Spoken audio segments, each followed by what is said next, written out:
the turnout was quite high, so I think we had 58 member states speaking, which is at the high end of where we've been for the past 4 years. So that shows a high degree of interest.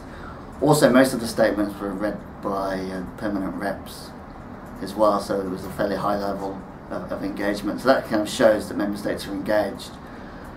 On the back of that, it's really heartwarming that none of the member states were talking about walking back from where we are today or revisiting 2005. But I think it was South Africa that made the point that the challenge isn't to go back and rethink RtoP, but to think about how we implement it in practice. And what came out through the day was a strong agreement around the core principles of RtoP and on the need to think more about its implementation. Nobody was talking about rethinking the concept. There was no discussion about what the concept itself says or the meaning of the three pillars themselves. There was some discussion about the relationship between them and about how they might be implemented. But I think we can say that we're at the point where the international community agrees on what RtoP is. They're satisfied to commit to what RtoP is and to commit to implementing it. And now we're moving into a phase of debating and discussing the implementation.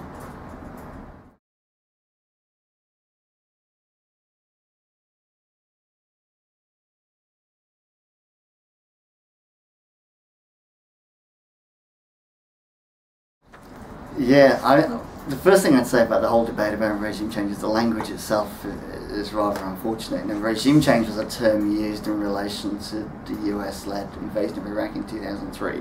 That's where the whole term started to be used, and it was first deployed by neocons in the Bush administration. So there's this whole baggage around regime change.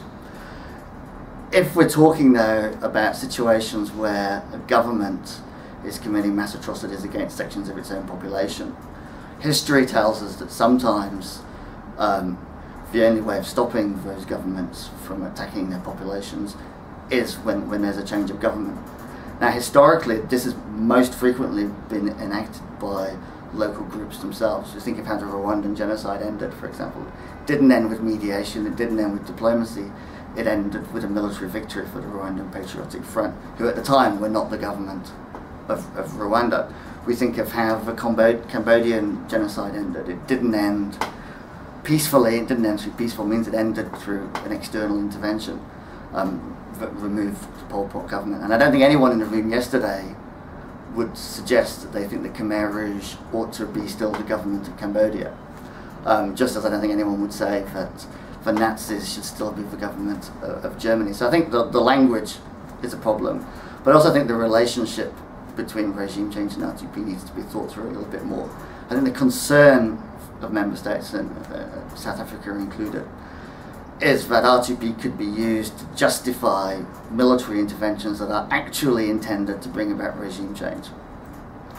And I think South Africa is right to object to that and oppose that, and I object to that and oppose that. Under no circumstances should RtoP be used to justify regime change. I think there was some concern that some of the justifications for the invasion of Iraq nodded in that direction, but of course that was 2003, that was before the General Assembly agreed on the responsibility to protect. I know of no cases after 2005 where that's been the case. With the exception of Iraq, there have been very few cases even before 2005 where humanitarian arguments have been used to justify military intervention aimed at regime change. There have been cases. Iraq to an extent is one, though we should remember that the principal legal justification for the intervention in Iraq wasn't humanitarian, it was to do with implementing existing Security Council resolutions and the whole WMD question. Others go back even further and remind us that when Hitler invaded Czechoslovakia, he made a humanitarian argument to justify that. So there are legitimate concerns there. Now, RtoP, as agreed in 2005, speaks to those concerns by insisting that all forms of coercion are authorised by the Security Council.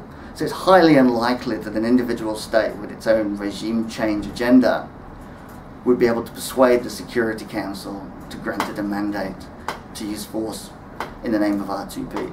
And that's precisely why those checks and balances were built in 2005. And also why the UN Charter insisted on things like the veto. But as problematic as the veto can be, it builds in important checks and safeguards. It means that the wider membership of the UN can feel reassured that it's highly unlikely that the Council would allow the use of humanitarian arguments to justify military intervention. Now, there are going to be cases, though, when you have a determined regime that refuses to listen to what the international community is saying, refuses to engage in dialogue, refuses to abide by Security Council resolutions, where the use of force to protect civilians results in the collapse of a particular government. And I think we saw that in the case of Libya. Now, a couple of things that are important to remember in the case of Libya is, first of all, it was not NATO that removed Colonel Gaddafi from power. It was Libyans themselves who did that. It was not NATO troops storming Tripoli. It was Libyans themselves. And it was not NATO that caught and killed Colonel Gaddafi. It was Libyans themselves. In fact, most NATO governments were fairly critical of what happened in that regard. So I think that's an important thing to bear in mind. We also need to think about the military effectiveness of protection operations. The concerns have been raised about collateral damage, for example, and civilian casualties in the Libyan war. And clearly, whenever force is used, it must be used strictly in compliance with international humanitarian law.